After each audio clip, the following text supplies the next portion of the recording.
Myself, Dr. Mallikarjun S. Biradar, Assistant Professor in Mathematics, Government First Grade College, Basava Kalyan.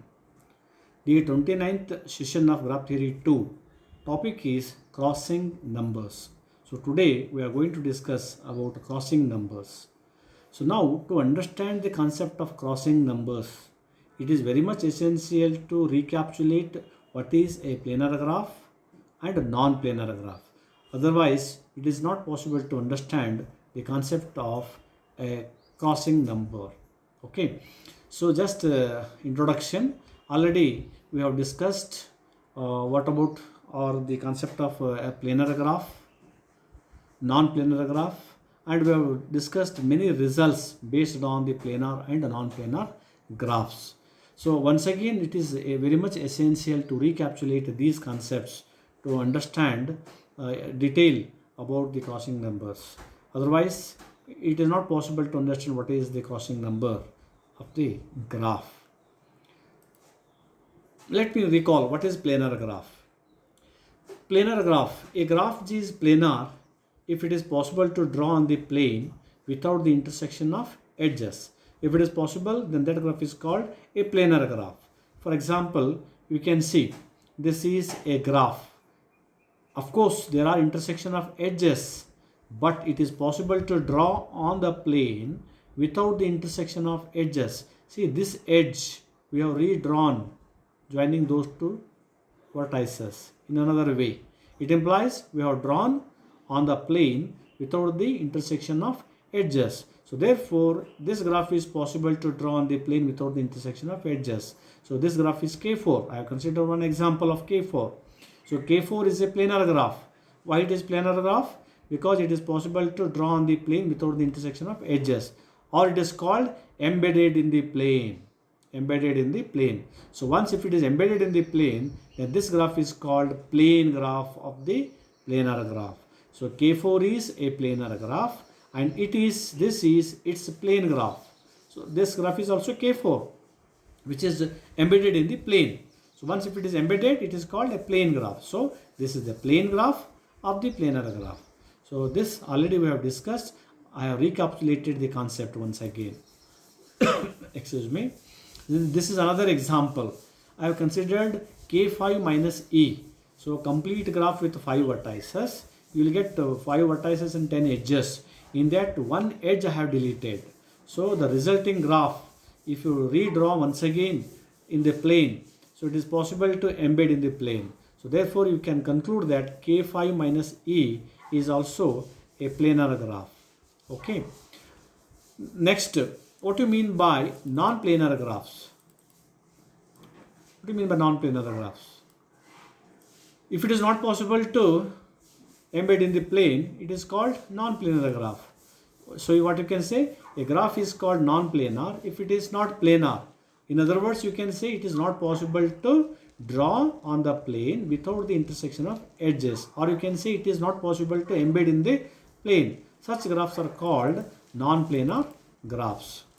Okay, so let me give some examples for the non-planar graphs. Already we know K5 is non-planar. K5 is non-planar because one edge you cannot avoid. This is not possible to avoid this edge. K33 is also non-planar because there is another crossing between the edges, you can say. So this is how the concept of crossing comes. Okay, so K5 and K33 are non-planar because you cannot embed in the plane. Already we have proved also in the previous class. Let me consider the concept of crossing number. What is the concept? So if you understand the planar graphs and non-planar graphs, planar graphs and non-planar graphs. Planar embedded in the plane, that is without the intersection of edges. Non-planar, not possible to embed in the plane. It implies you will get some crossings between the edges, some crossings. But what is the crossing number of a graph? The crossing number CG, denoted by CG, of a graph G is the minimum number of pairwise intersections of its edges. It is the minimum number of pairwise intersection of its edges. Okay, then that number is called a crossing number of the graph. So let me take the picture once again which we have drawn. So consider this is K5. Initially, if you see this graph K5, there are so many crossings. Here one crossing is there, here another crossing is there, third crossing, fourth crossing, fifth crossing. There are so many crossings between the edges. But what we did, we tried to minimize the number of crossings. So we tried to embed in the plane. Okay, but one crossing that we cannot avoid. This crossing is not possible to avoid. So therefore, what we did here, there were so many crossings that we have minimized and we have redrawn on the plane, minimized the number of crossings. But one crossing cannot be avoided. So therefore, here the crossing number of K5 is 1. So don't consider the graph itself K5. If you consider in that fashion, there will be many crossings. So after minimizing the crossings, how many crossings are left out? That is not possible to minimize. So that number is called crossing number of the graph. So roughly speaking, here the crossing number is 1. For the graph K33, initially if you see the original graph K33, there are so many crossings. You can see 1, 2, 3. Of course, here so many crossings here. Like that, here also so many crossings. So if you observe, you will get more than 6, 7, 10 crossings here. But what we did, we have redrawn or we try to minimize the crossings. So this edge, if you draw in this way, 2 crossings are minimized. Okay, and this edge, so joining between these 2 vertices, how I have drawn? In this way I have joined. So this is how many crossings we have minimized. 1, 2, 3, like that. So like that, you try to minimize the crossings. But here again, one more crossing is there that we cannot minimize. Of course, we have minimized so many crossings here, but this is not possible to minimize. So minimum 1 crossing is there. Okay. So therefore, the crossing number of K33 is also 1. I hope you have followed. So planarity, planar graphs, non-planar graphs. So non-planar means you will get some crossings, maybe 1 or more than 1. Okay. But after minimizing the number of crossings, how many crossings are left out? That will be the crossing number. Okay. So therefore, the crossing number Cz of a graph G is the minimum number of pairwise intersection of its edges when G is drawn in the plane. Okay. So first we try to embed in the plane. Okay. We may characterize the planar and non-planar graphs in the following way. Already we have given so many characterizations for planar graphs. A graph is planar if and only if it has no subgraph homeomorphic from K5 or K33. Another characterization is a graph is planar if and only if all its blocks are planar. So like that we have given characterization even in terms of dual also. But another characterization you can say very easily, a graph is planar if and only if crossing number of that graph is equal to 0. This is another way to characterize the planar graphs, isn't it? Very interesting. A graph is planar if and only if the crossing number of that graph is 0. So then obviously it will be a planar graph. So straightforward you can state this result. Similarly, a graph is non-planar. Non-planar in the sense it has a graph. What is the characterization for non-planar graphs?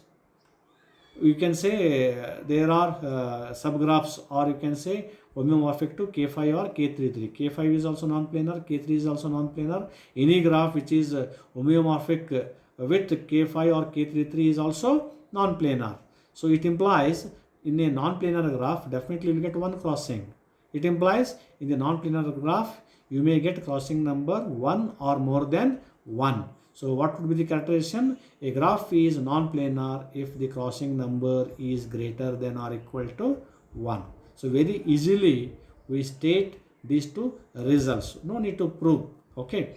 So this is how we have recapitulated the planar graphs and non-planar graphs, and what are the characterizations for the planar graphs. And next we have discussed what is the crossing number, the minimum pairwise intersection of edges after the graph is embedded or it is drawn on the plane. So that will be the crossing number. Okay, and even we have given another way of characterizing the planar graphs and non-planar graphs. So this is interesting concept about the crossing numbers.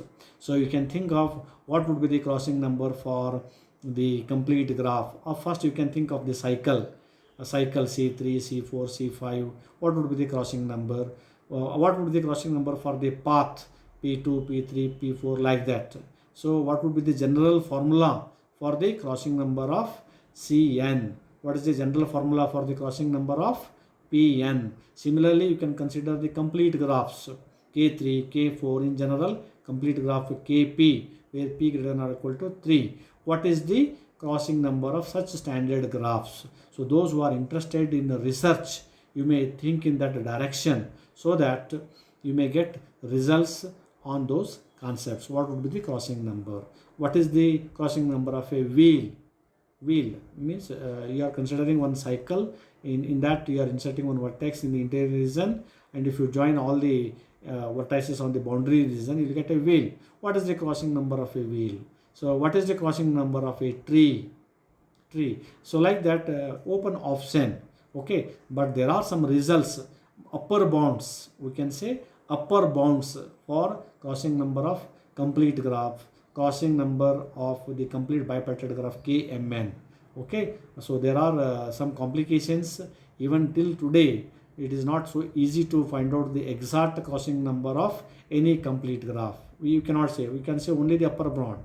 You can say it won't cross this value, so upper bound is there, but exact formulas, I think it is very difficult task till today. Those who are interested to do research on these concepts, you may think of those ideas. Okay, so these are the reference books. With this we conclude today's lecture. Thank you.